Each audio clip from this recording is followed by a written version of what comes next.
So you're in Colorado. I'm in Moscow, Idaho. It's a beautiful day here. It's always beautiful. It's a little bit cloudy, but it's just a great, great day. And thank you so much for joining me. I want to start out with some introductions and just say, welcome to the Secrets of Success podcast with Dr. Shane Needham. Today, I have a great guest in Kyle Brown.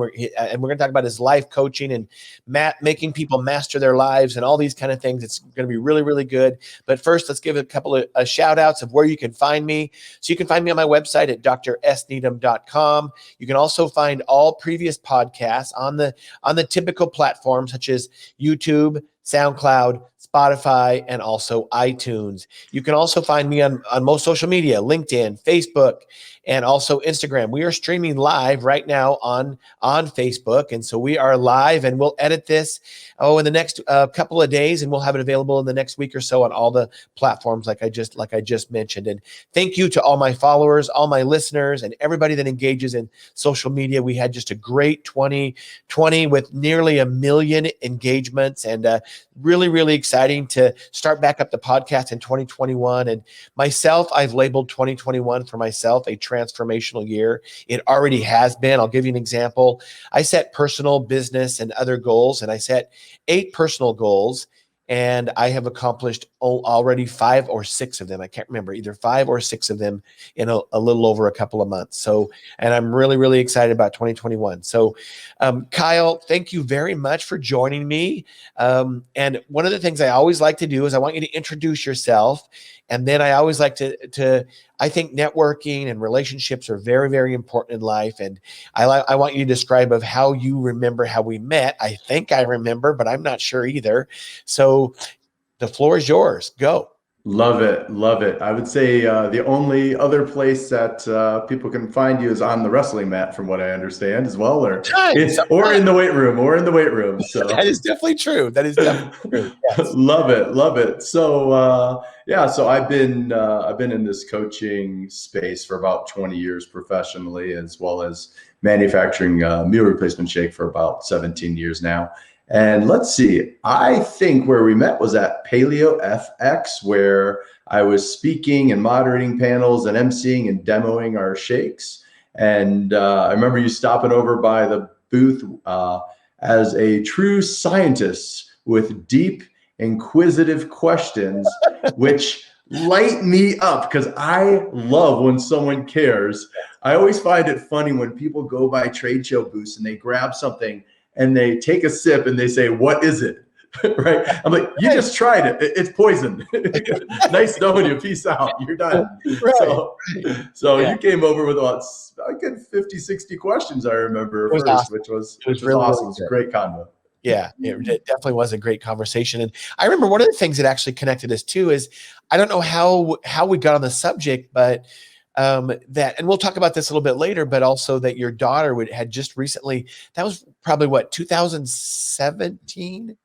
16, I think. 16, okay. Yeah. I think your daughter had just recently been diagnosed with type 1 diabetes, correct? Right, exactly. Yeah. And my son is now almost 20, but he's had type 1 diabetes for more than 10 years now. And so we talked about that, and we'll get into that later too, and how you're a big part of the JDRF and so on and so forth. And so, but just tell us about yourself. Tell us about what you do on a day-to-day basis. And, I want you to put this in there because, we talk, especially men, I think in general, we talk a lot about our careers, and that defines us. We talk about our businesses, we talk about our coaching, whatever it is. One thing I've really, really liked about you, and I'm going to ask you some questions about this, is you always talk about your relationships. You talk about being on social media. You talk about, the things you're doing with your kids. And you also talk a lot about, and I want to know how this has actually molded you. So think about it during this show. You talk a lot about your parents, actually. You really do. And I want to know what they did to you to make you a successful person, because I think that's very, very, very important. And you obviously must give them credit for a lot of that. So tell us about yourself, Kyle. I love it, and I will definitely make sure my mom and dad goes back and listen to this one for anything that they may be holding over me. But I actually think for me, family first. And it's funny, when you meet adults, we forget sometimes that we were all once little kids. I actually set my whole life and business up around that now going forward, which is I've got a statistic that just shifted both my personal and professional life, which was that the average child laughs 400 times a day and the average kid laughs, or average adult laughs 4.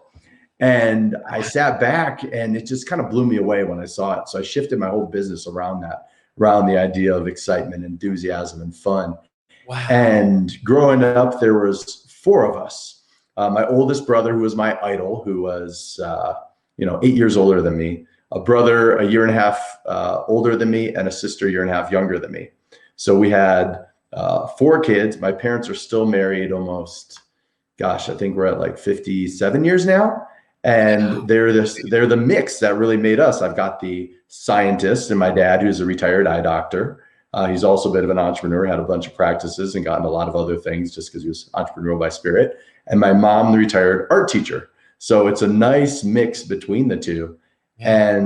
And yeah, I think so many of our personality traits that show up as adults, we forget that they were different things that defined us as little kids. And I've got a lot of that in me for sure.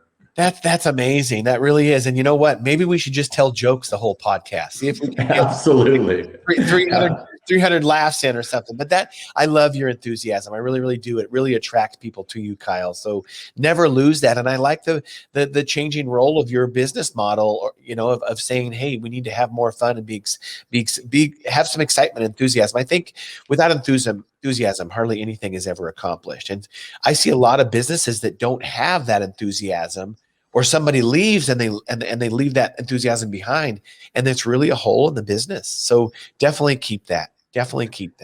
It's huge. I think the big illusion is this compartmentalization thing where we think we can be a different person in different environments, and like, okay, I am boss, so now I need to be a prick when I show up to work so people fear me. Like, right. Would you want to be friends with that guy? No. So like, why not be like, man, I love this guy. I want to work with this guy. I want to collaborate with him. Yeah. I want to work for him. I love his mission. Like, why not just be the real you at all times? Yeah. And it makes it a lot easier to remember what you said to somebody if you just spit it out as it goes and you just be yourself in all environments. A podcast last week, we talked, it was kind of about primary relationships and coaching as well. And it was about being authentic with your partner and how important it is, but not only being authentic with your partner, being authentic with everybody. And some people might be turned off by that. That's possible. But what I've found is there's a lot more people that are inspired by it. They really, really are, of somebody that's truly authentic, that they can actually say, wow, he might be speaking the truth. And so, I think I'm going to be writing a book, and it's on building teams. I actually just some of the things that you've said, I want you to read one of the first copies and hopefully write some kind of a note on it or something. I would love to. And so, and we're going to be talking about like the attributes of how to build and motivate a team. But the introduction is going to be something like this. If you don't have the right person to aspire to that is leading the organization, none of this is going to work. Doesn't matter what you do.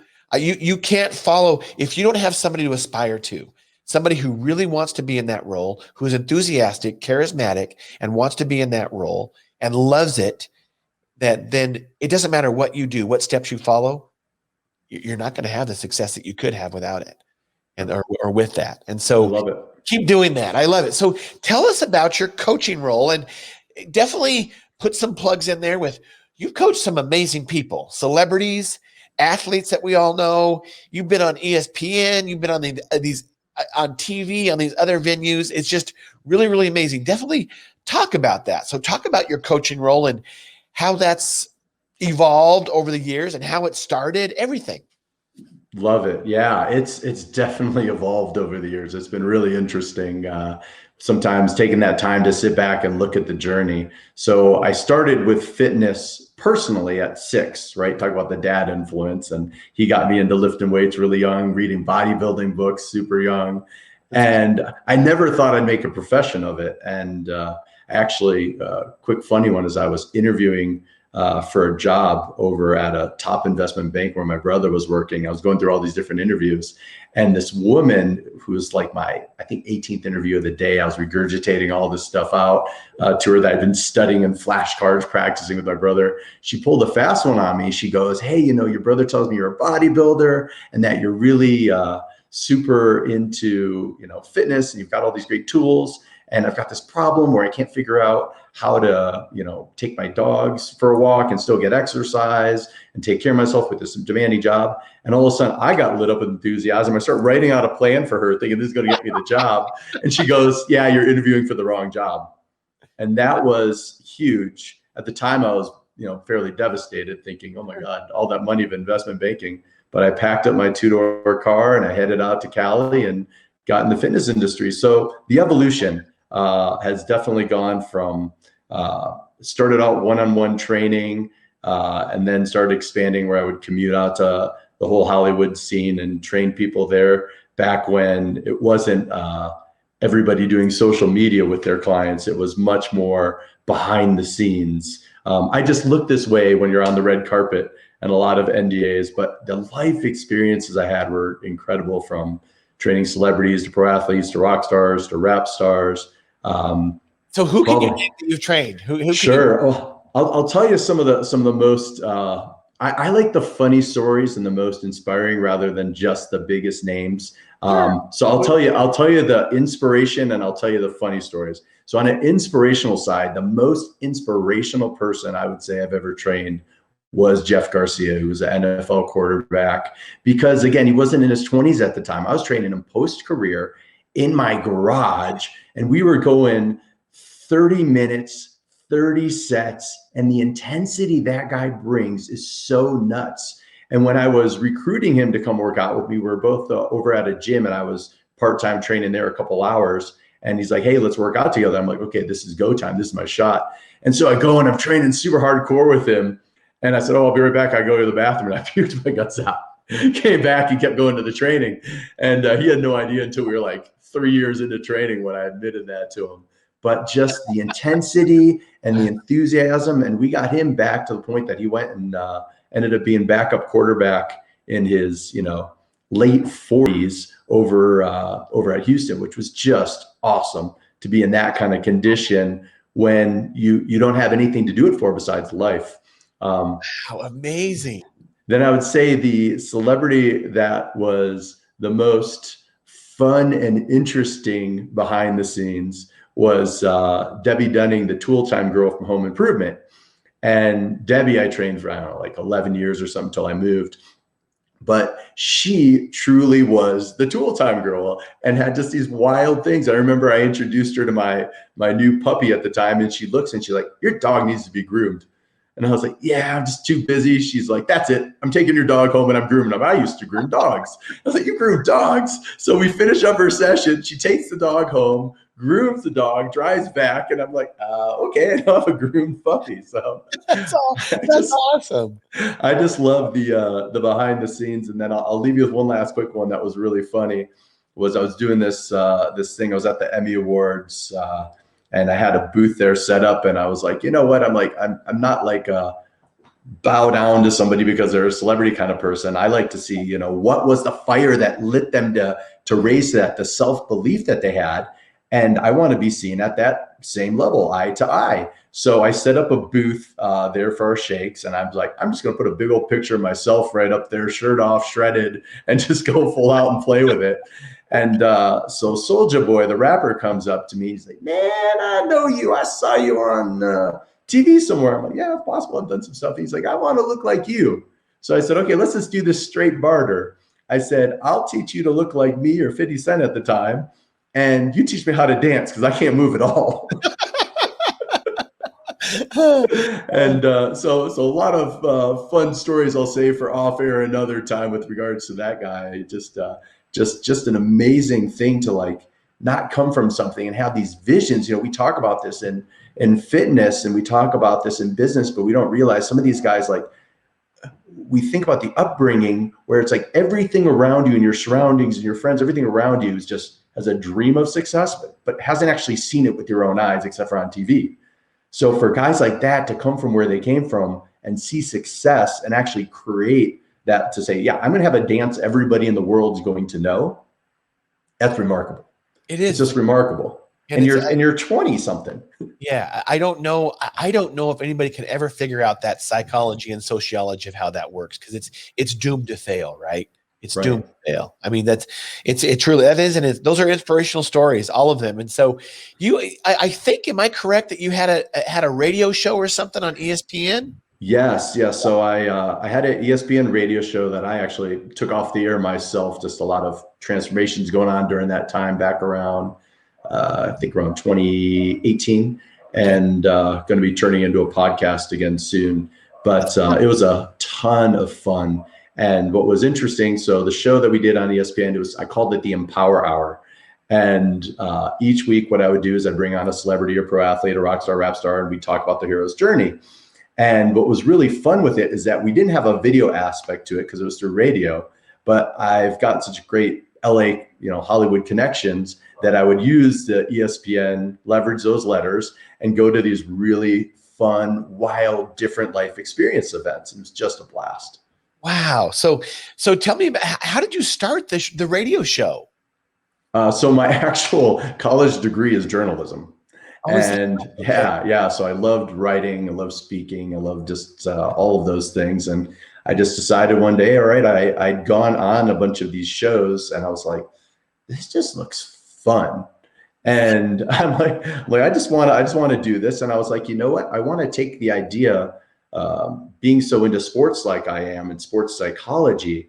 I was like, there's really no one doing shows through ESPN that talks about that road to success for people of all types, athletes, non-athletes alike. So I even took that into environments where nobody would expect ESPN to be in Hollywood, which was really, really fun. So That's so true. I mean, they can spend 2 hours talking about one basketball game, but they don't talk about how the story of how the people got there. It's so true. It's so true. It's amazing. And yeah, and people are more, unfortunately, at least they're showing that through the media, that people get more interest in which athlete went to which strip club and shot themselves in the leg or something like that. And I'm like, if you knew the behind the scenes stories and the charity work and the hearts and the giving back to kids that so many of these athletes do, you'd be blown away. Well, that's awesome. Now, so tell us about, you're going to start a podcast again. Is it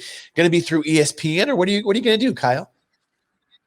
As of right now, I think I'm going to run solo with it. I haven't fully decided. It's a few months out, but I'm going to utilize it really under my new brand and new message, which is, it's actually been my message for a while, but tweaking it on the idea of really the secret that I've seen within my coaching business. So it's going to be called Fueled by Enthusiasm.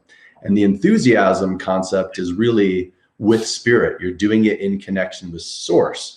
And the big message I like to get out to people is when you're driven and you're using willpower as a fuel source, it's a great turbocharge, but it's not the only fuel source you want to be using to operate your system at all times. It's the ultimate thing that led to this gray hairs that I've got piling up on my side. And it's definitely the thing that led me to, a near-death experience, if you will, because I was really just working myself to death. And I think right now there's such a need for people to really follow their heart in everything that they do. And it's amazing where it will take you.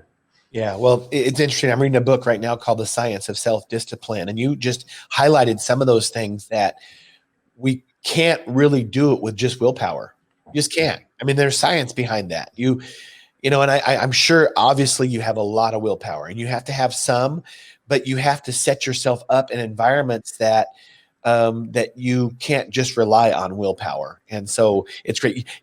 Can you just write a little portion of my book? I want you to write a prologue or would love to. Count me in, man. Count me in. I'm serious. I will contact you. I'm in. Because I have these attributes of steps to follow to motivate a team and to build a team, whether it be in business, because as well as I do, the concepts are all the same, whether it's business, right, a sports team, a political organization, whatever it is, an army. The concepts are really all the same.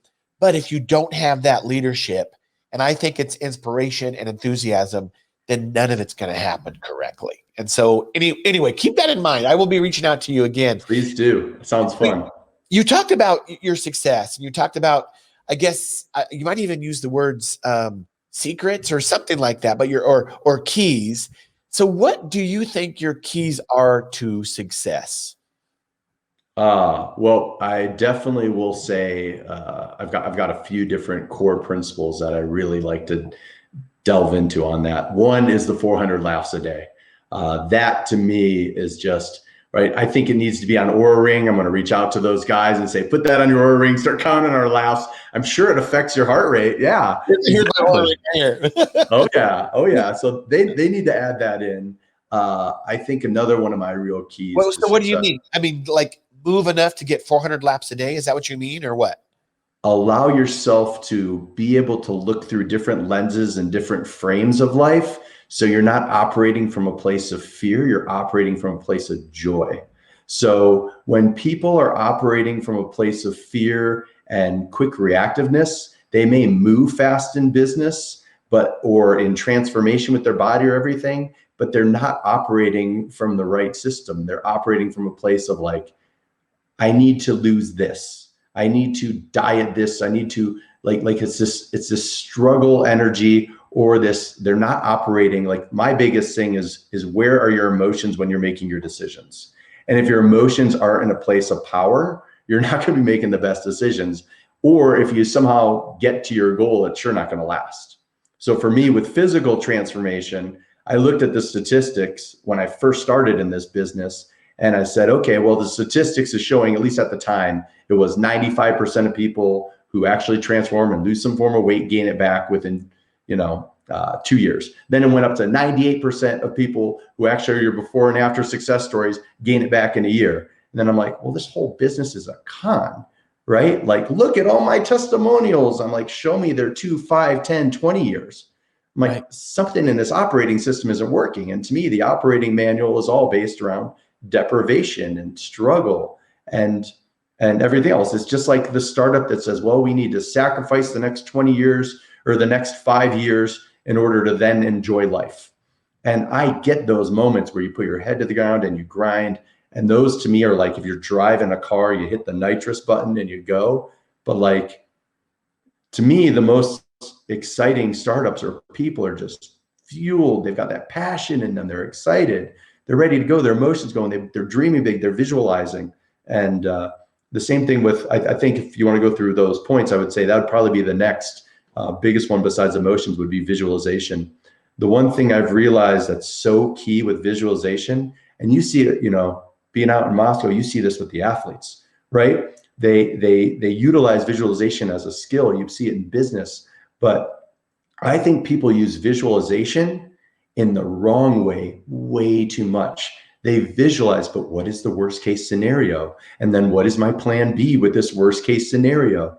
And they do it in every aspect of their life, right? I'll have clients who were getting into stuff related to relationship coaching. They're like, well, what if he says this and does this, then what should I do?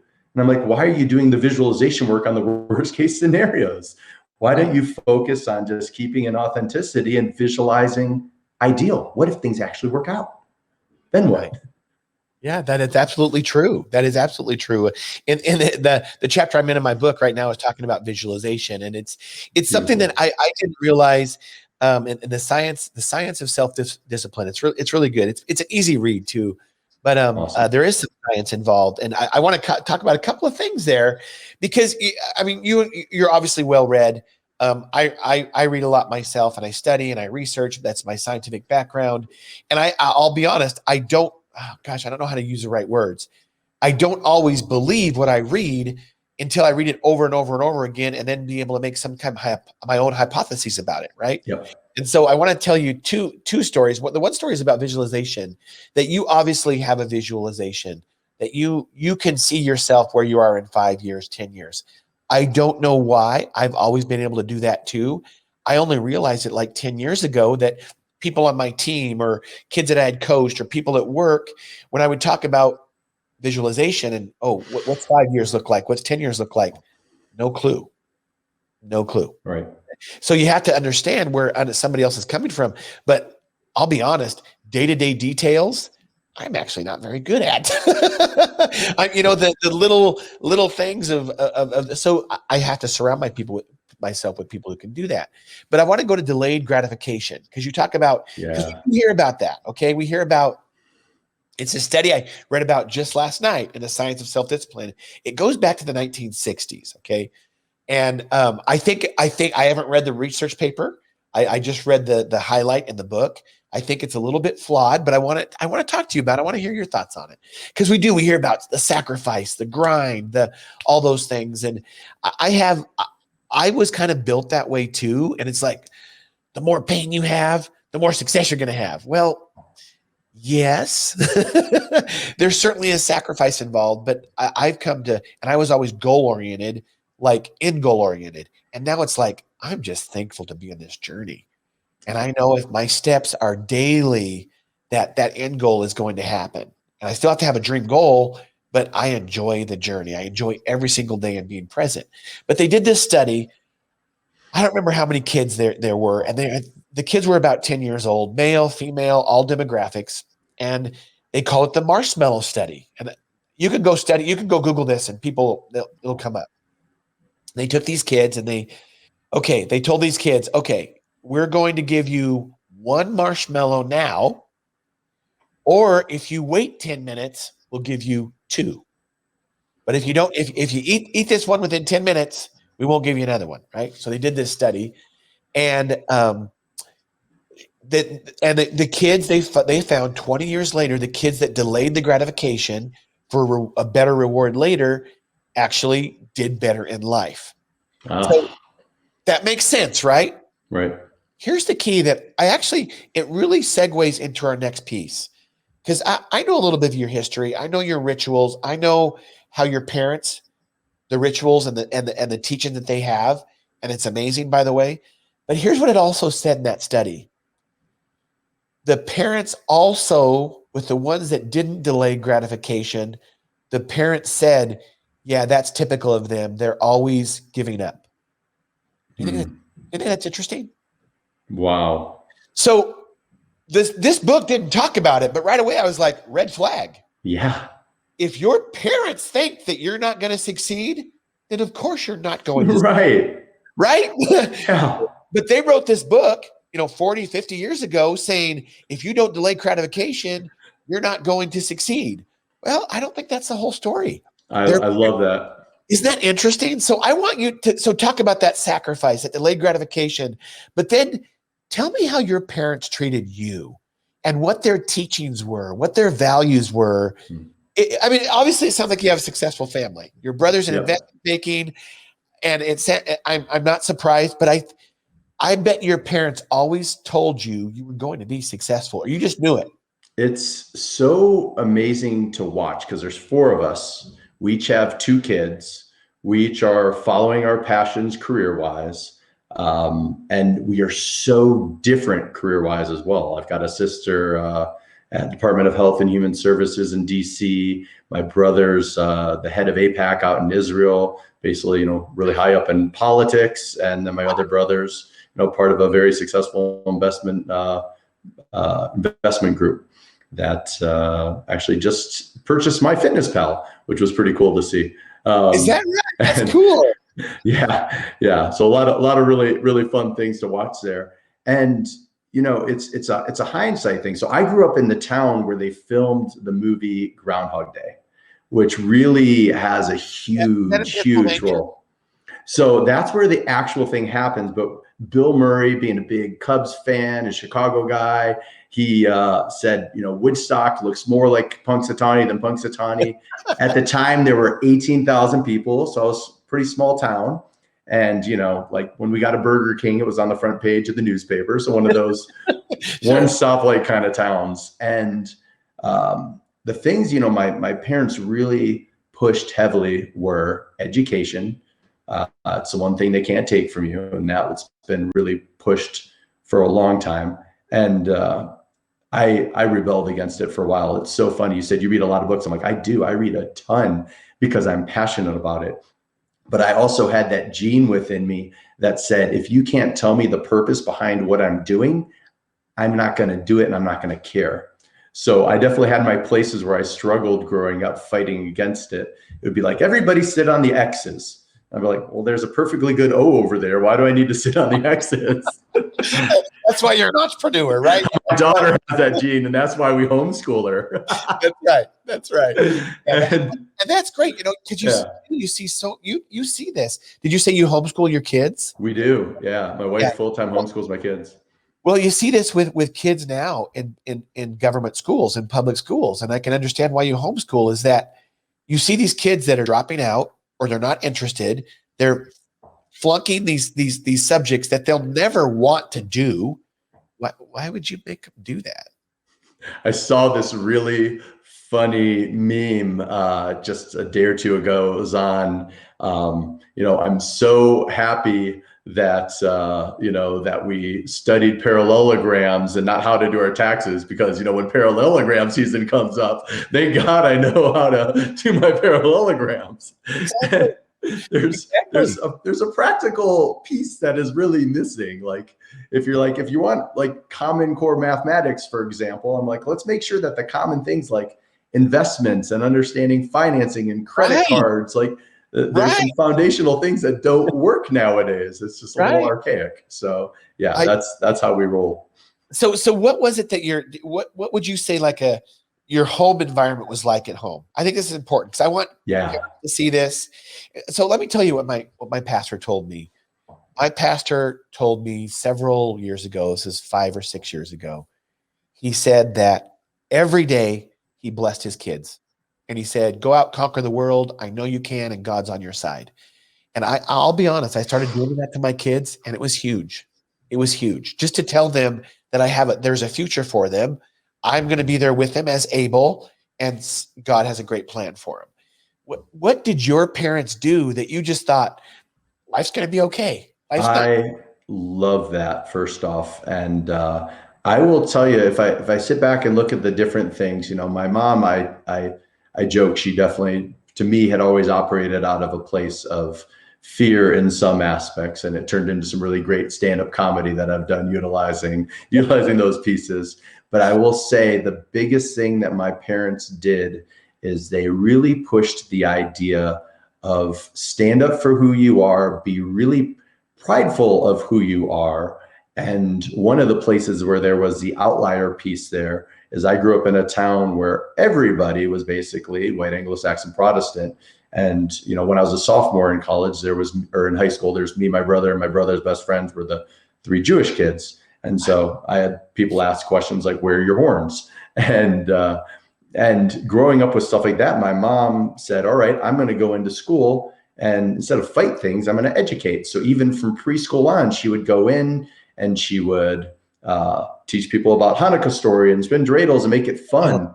And what that created was just like an emotion of well, it's not a me versus them thing. It's just if you haven't been exposed to something, you're just going to get whatever you're being exposed to by somebody else who hasn't been exposed. So I remember 7th grade throwing my bar mitzvah. It's the first one any of these kids had been to. And it's like, you're 13 throwing a huge party.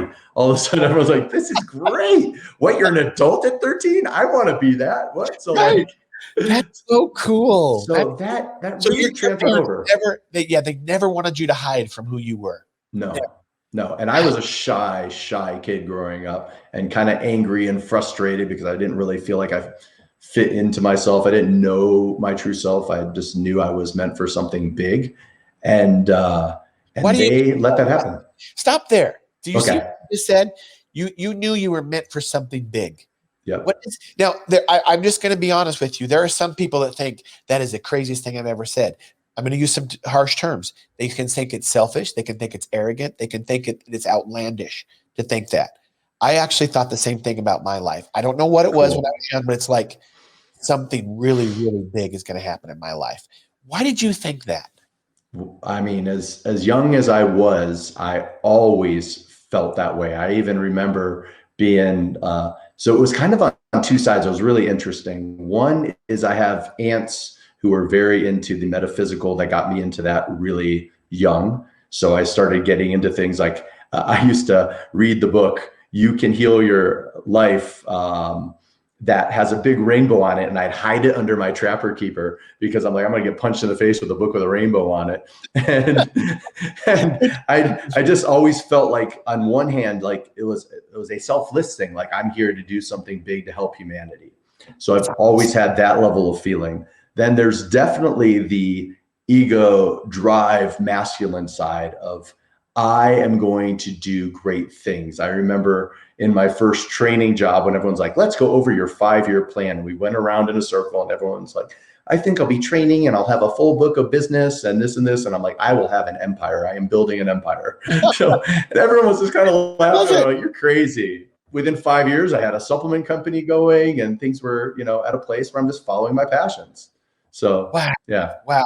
So tell us about, I guess, would you call it your model for coaching is rapid harmony? Would you say that that's true? Yes. So And tell us a little bit about what rapid harmony means.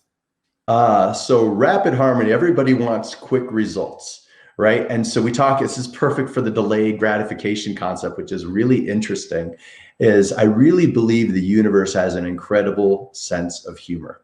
So with fitness, right? Everyone's like, when I'm doing like photo shoot shape, everyone's like, how long did it take you to get here? I was like, let's see, 38, 39 years old. I started at 6, so 33 at the time, Exactly. And I'm 43 now. I'm like, oh my God, no. It's a little more than a weekend certification. Well, remember your thought there. I remember somebody, when I trained for my last bodybuilding show, it was 3 years ago. And I actually made a little YouTube video, and it was really good. It was called Grit. It's really good. You can find it online if you go search for Shane Needham bodybuilding. And so everybody would always ask me, oh, as my body would change, how long have you been training for this? 35 years. Right? Exactly. I mean, that's how it goes. So anyway, so what about rapid harmony? I love it. So with rapid harmony, where I thought the universe had the greatest sense of humor is, so about, let's see, maybe 14 years ago now, I started getting into this thing called EFT, emotional freedom techniques, which people know as tapping. And I was like, I was thinking everything was like fitness, that you need this long-term thing. And I was like, what? I can literally just do this silly tapping thing on my head and my stress can go from a 10 to a 2. This is crazy in 10 seconds, 20 seconds. And when I started getting into energetics, I started realizing that like some of this stuff can get there. And at the end of the day, you can have the best physique in the world and look amazing, and your blood charts and everything your readings can be incredible. But if you're stressed out, like not feeling in alignment, overwhelmed, like what's the point? So as my views of what health really meant went to physical, mental, emotional, spiritual, energetic, and combined all the bodies, which that's kind of how my career works now, I realized like rapidly you can get into harmony, and harmony being the idea of just this nice balance between your masculine energies and your feminine energies. And it doesn't mean you're becoming effeminate, but what it really means is that you've got not only this hustle, but you've got this flow in total synergy. And so I said, okay, well, if this is the ideal, because so many guys go all in and compartmentalize in their business and they're rocking it in their business, and then all of a sudden they're bankrupt in every other category. What does it take to get to this thing? So I put together this rapid harmony method, which is based on 4 M's. So there's motive, like not only your why for your big why, which, Simon Sinek graciously talks about in a brilliant way, but what is your why for every single action you're taking? Breaking things down that way. So motive, and then into mindset, which again, that's really to me, the enthusiasm turbocharged with willpower mindset. Mastery of whatever that task is that you have to do, which, I look at that in a great way with like snowboarding, for example. I'm up here now living near the mountains and my kids snowboard all the time. My wife, that's her favorite sport. And I made a million excuses why I didn't want to start snowboarding. It's cold. It's cold. The raw thing was like, I'm a natural born athlete. I've been playing sports my whole life. I'm like, I hate sucking at things in the beginning. Right. And the first 2 days of snowboarding are awful. Yes. And you overanalyze everything. I'm like, so my foot goes in here, and do I tighten it this tight or this tight or this tight? Yes. It's everything. It's an over analytical brain going. And then you just start eventually not sucking as much, and then you like it. So developing enough proficiency that you start to enjoy what you're doing, related to that mastery. And then momentum, which really is just so key. It's like you got to train, and many times you got that train going full speed the wrong direction, and you're like, well, I want it to stop and switch on a dime, and you need to let it slow down a little bit before you flip it. So it's kind of like you have an enthusiastic person in the room and he's all excited telling you about his dreams, and you're sitting here and you just went through war. You can be like, this guy's a self-indulgent. Oh, get there. Totally. And you're like, I don't want to apologize for being happy, because I've been in the dark of the dark, but it's not where I want to choose to stay. So, well, that I've been there before, whether it be even on some work teams or even with personal relationships. It's like, why is this guy so happy all the time? And we obviously, and we're going to talk about that in just a minute, because you've made some other things public too that I think are important. That isn't a good segue into the next, but sometimes you just have to change those relationships. Right. You just do. It's unfortunate, but some people want to play the victim stance. That's how they have made things happen in their life. That's their mastery. And they're actually really, really good at it. They're really good at it. They're really good at saying, oh, woe is me. The world's against me. This person's against me. Life is against me. But then you actually go look at their life history. They've never done anything to try to get out of that hole. In fact, they've ridden on people's coattails is usually what happens. So to go from there, you talked about this mastery and the rapid harmony and tapping, and I've used some of that. I got to use it more, actually, because it does work. It's crazy. It's crazy. The whole, that crossing and crazy. So look it up, EFT. But I've seen it on social media before, and you said, you see a lot of people, they have this drive and they go for it. They're singly-minded focused, which obviously can be very, very successful in some ways, but then the rest of their life is bankrupt. Yep. I think anybody that's had a lot of career success has probably seen that.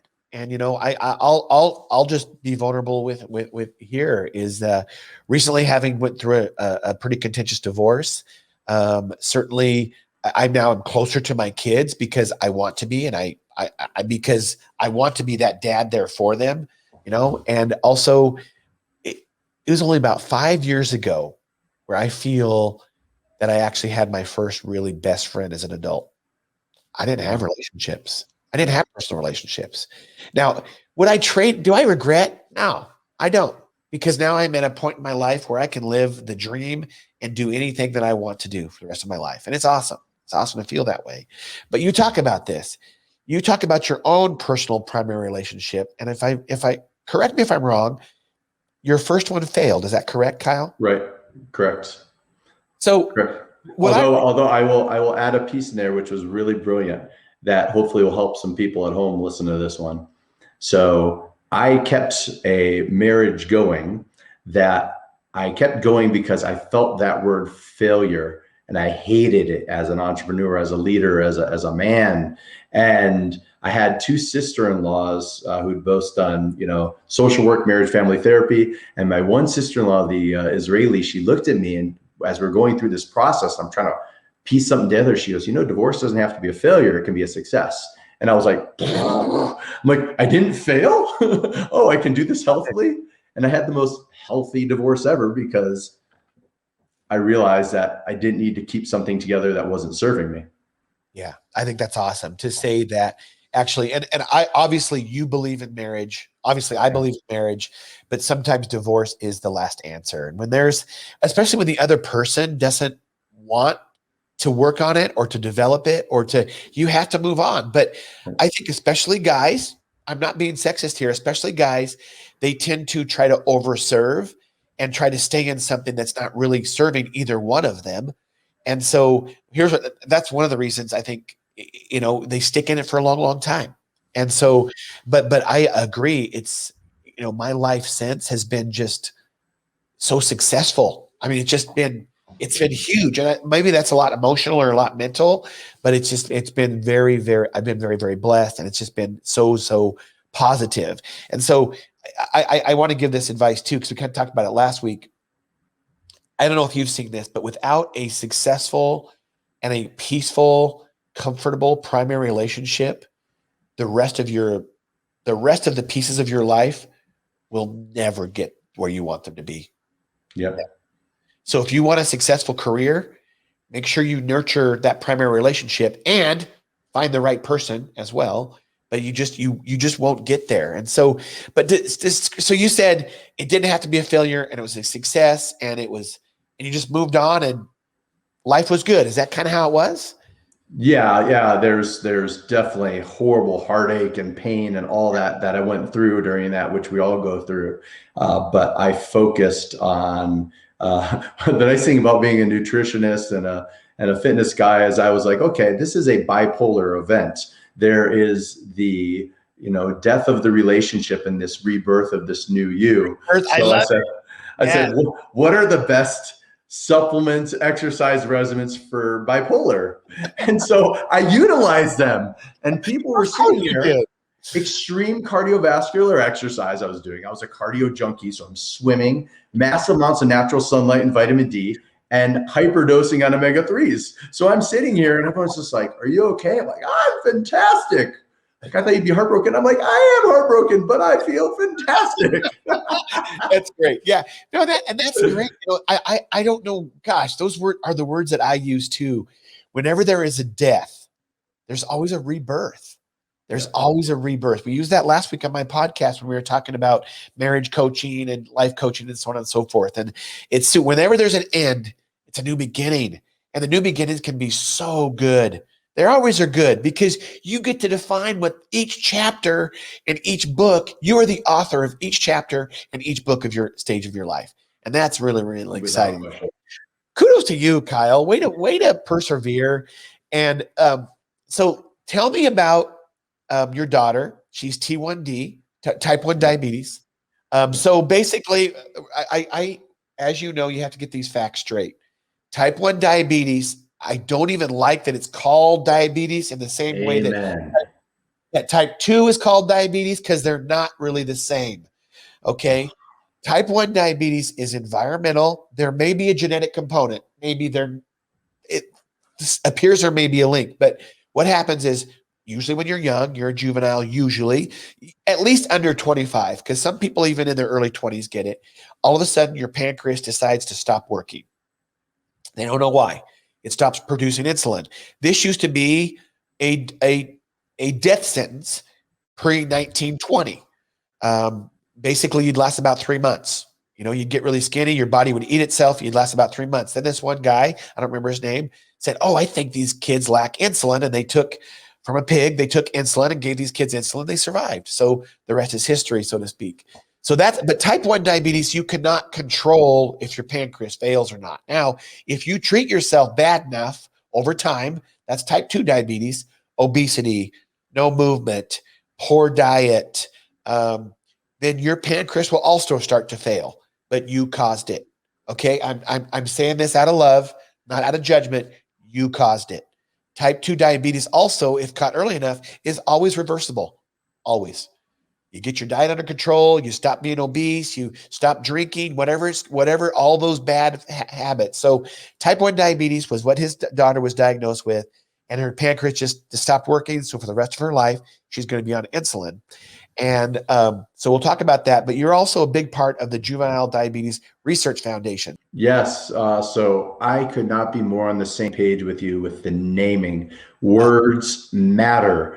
They need to call it something like pancreas sucks disease or something. Like, just take the diabetes part off of it, because to try to shift society with that word, it just needs to change. So I'll just give you an example. My son was diagnosed when he was 10. People would come to me and they'd say, "Oh, wow, I thought he had a really good diet."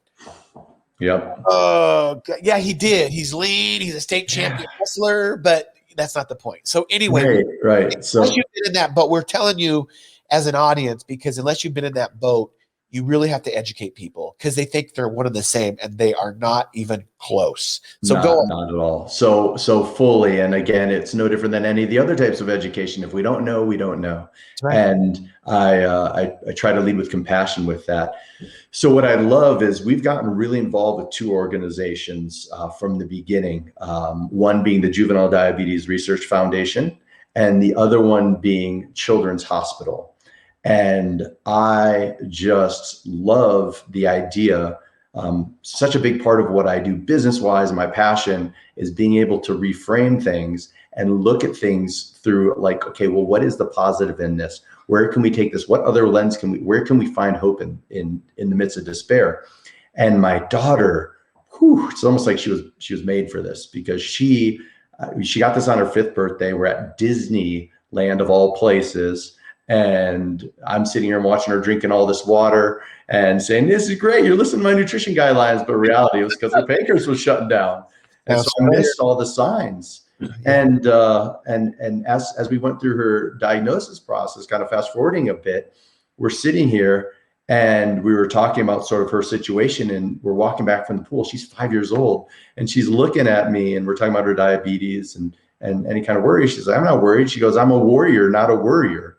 And I just kind of stopped. I turned back. I looked at my tracks. I'm like, did she just say that at 5? I wonder where she heard those kind of things. It's the sponge. They're sponges. Kids watch what you do, and they pick up the things when you think they're not listening. When I had a long drive with my son after he was diagnosed, and his mom actually was really emotional, and she had a really, really hard time. Yeah. And I was on a long wrestling drive with him, going to a wrestling tournament. I said, buddy, God gives everybody challenges. This is your challenge. You're going to rise above, and you're going to inspire a lot of people. Yeah. And that's exactly what he's done. And that's exactly what he's done. And so, we would go to some of these other, we know other people that had type 1 diabetes, and the way they treated their children, it wasn't for me. They treat them like they're handicapped. Yep. Nope. Yep. That's why we pulled her out of school. The school system, California, is so litigious and so worried about stuff that they would sit there, and even, when she was in 1st grade, we're sitting here and she has this device called an Omnipod, and she can press the buttons, give herself insulin. And they're like, no, if her beep goes through her Dexcom, which reads her blood sugar and basically says she has high blood sugar, then she needs to give herself insulin. And so we're like, she can do this herself. And they're like, no, she needs to go to the nurse's office, and she basically wastes an hour. And I'm like, I don't want the psychology of a sick kid. I don't want her to think she's a sick kid. No, she's a kid. No, she's a better salesperson than I am, and she's 9 years old. Like, she's not sick in any way. She's a completely powerful being. And of course, somebody like her would get something of this. Of course, somebody like your son would get some of this, because they can handle it. And so if I want to tell them, no, you can't, and I need to treat you like, you're made of toothpicks, I refuse to let that happen. Totally. And I love it when my kids don't say it very much anymore. And even my wrestlers, when I coached, they'd say the word can't, and the whole room would stop, and they'd be like, uh-oh. No, that is not a word that we use here. No. Not willing. Sure, if you want to use the word not willing, but don't use can't. So those are both great organizations. Juvenile Diabetes Research Foundation, Children's Hospital, those are great kudos to you, Kyle. And I know you make them a better organization.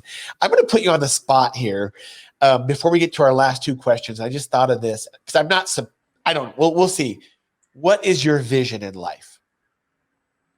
Well, it comes back to that. I know I was here and put here for something big. And that, literally every day that gets me. And I really think so much of my vision in life is, and now I focus my everything around it, which is heaven on earth. And that to me is what this should all be about. It's like, yes, of course, we're going to have obstacles and challenges, but it's like to live life where everything is about sacrifice and struggle and lack of worth, to then one day get to somewhere else where you can actually stop being like that. That just sounds like such a horrible way to live. So for me, I'm huge into personal development, but not in the twisted way it's getting done in social media, which is now basically what I call the self-absorption movement. So I'm like, okay, yeah, that's the first phase of personal development, is knowing your worth. That's great. But it needs to evolve past that into we are all connected.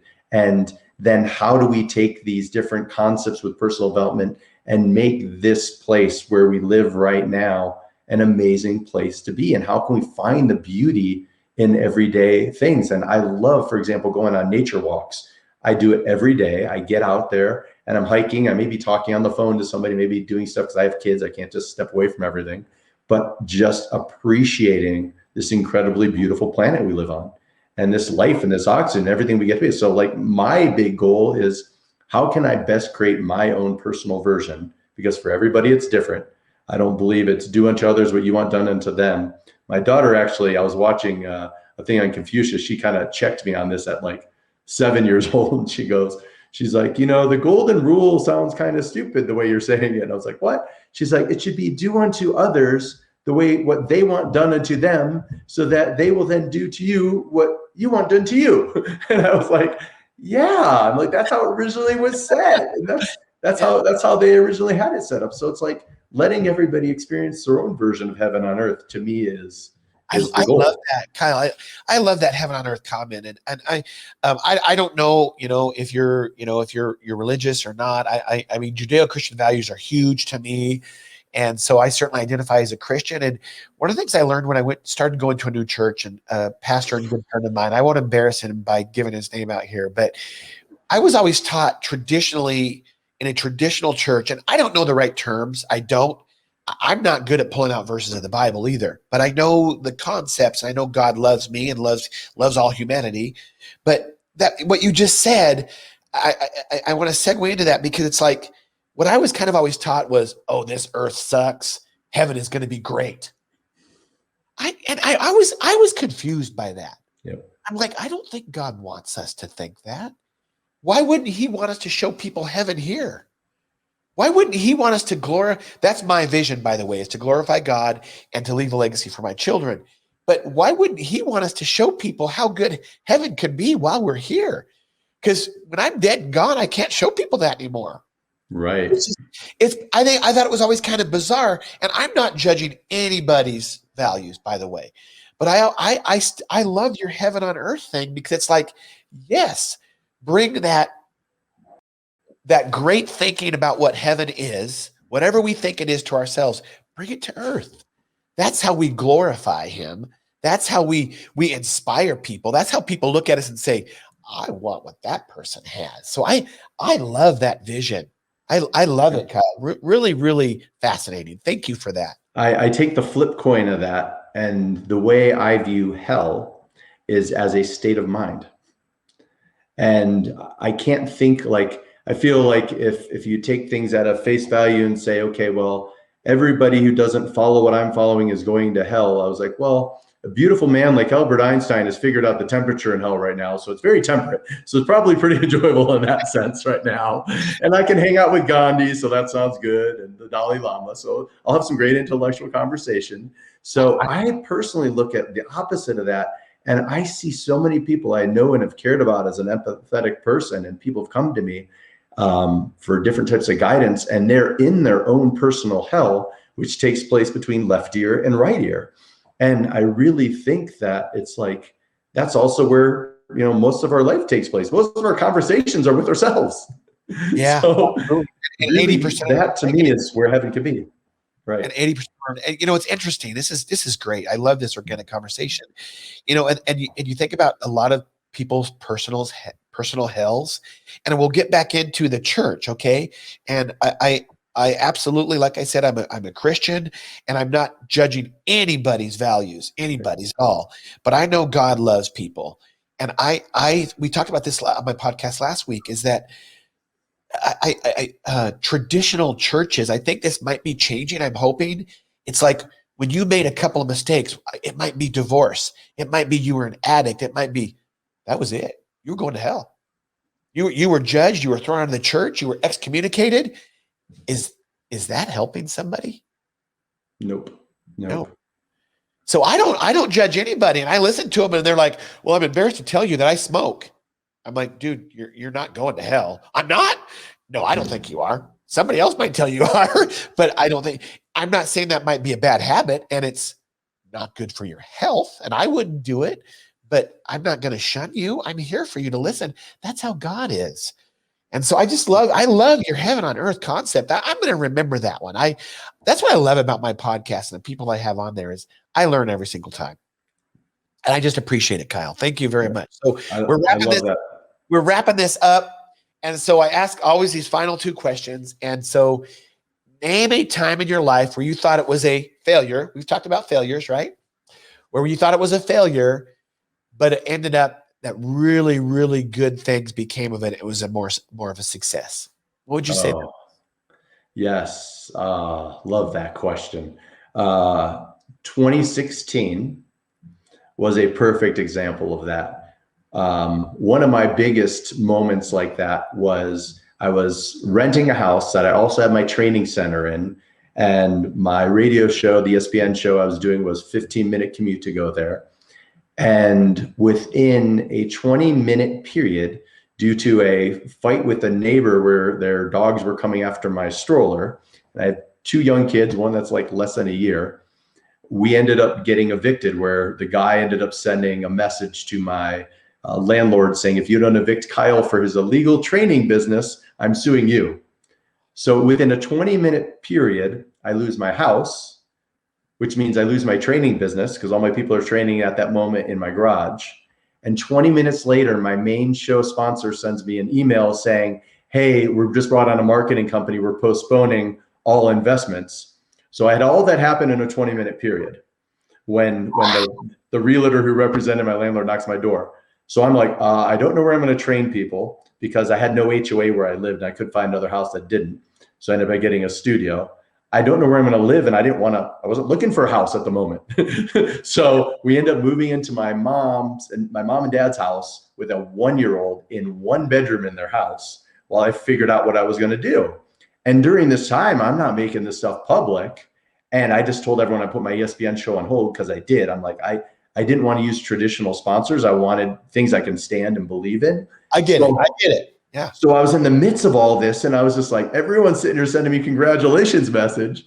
And I'm like, if you knew what's really going on behind the scenes right now, you might be more like, hey, I'm here for you sort of messages. And I look back at that adversity. That's one that really stands out. And that's around the same time, basically, same year that my daughter got diagnosed. So it was a when it rains, it pours vibration, we'll call it. And so I look back, and I really think the catalyst of all change and transformation is always something that pushes you outside of a comfort zone, which is a great time to use willpower, right? It's like if you want to change your body or your business, you have to be enough pissed off with the status quo to want to change, right? I like that. Yes. Take a guy in a relationship and he's got perfect girlfriend, be like, hey, do you want to get in shape? He's like, why? She doesn't care. Right. But you always got a little bit of a chip on your shoulder, just a little bit. Yeah. So that to me is a good moment of that. And I look at just way life has changed and transformed. And I'm like, I'm thrilled I didn't buy that house. I love the house I'm in right now, and life is great. That's awesome. And so that really, this whole show has been about your mindset. And this show it has the theme of never be outworked. We talk about bodybuilding, business, and relationships, and powerlifting, and all these different kinds of things. But the theme is never be outworked. And you obviously just exude that. That is in everything you do, whether it be being a dad, being a husband, being an entrepreneur, being in fitness or whatever. And so I don't even have to ask that last question of, what's your mindset of never be outworked? You've described it for an hour. I'll give you a little twist on that may help. I would love to hear it. I'll give you a twist on that one because it's really interesting. I look at and it comes all back down to my core essence with my life and my business right now, which is perfect example. I'm working for CDW doing technology sales back in the year 2000, 2001, right before I moved into fitness. And we did a little thing for our team, and it said, everybody write down 2 words that describe this person, that person. And they came back, and I had 20 people basically all wrote the same 2 words: dedicated, determined.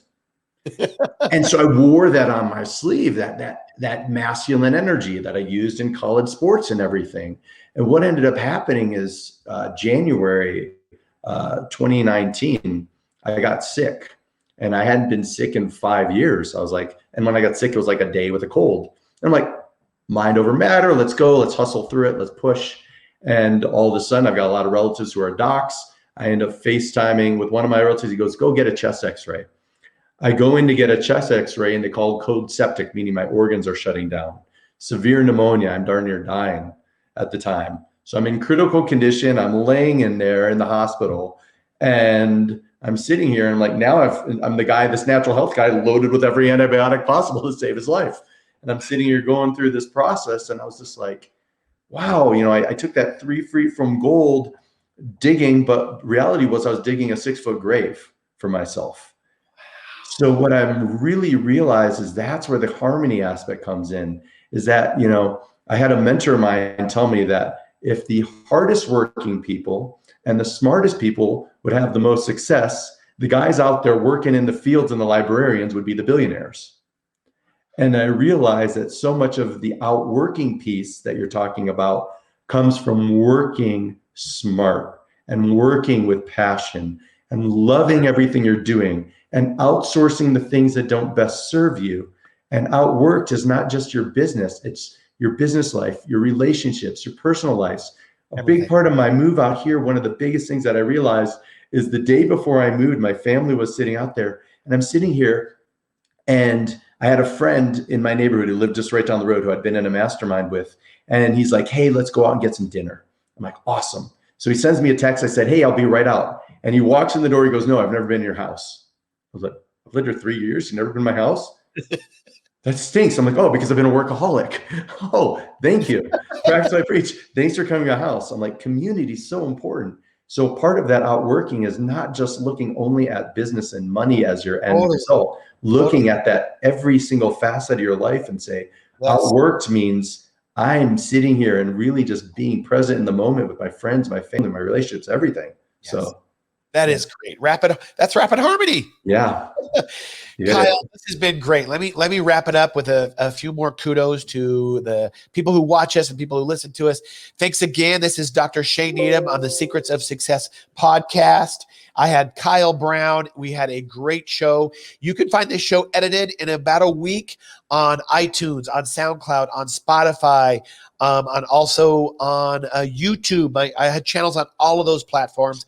Go find me on LinkedIn, on Facebook, and on Instagram as well. And you just thank you so much for watching. Thanks for being on, Kyle. Thanks for all you listeners and all you that engage in my social media. And keep watching. We're going to have a really good couple of podcasts the next couple of weeks on business and so many cool transactions and leadership. So stay tuned, Kyle. Thank you very, very much. And I just want to end this with always do your heaven on earth. Thank you very much, awesome. Kyle. Thank you. Thank you so much for having me. Hey, we'll be in touch, okay? For sure.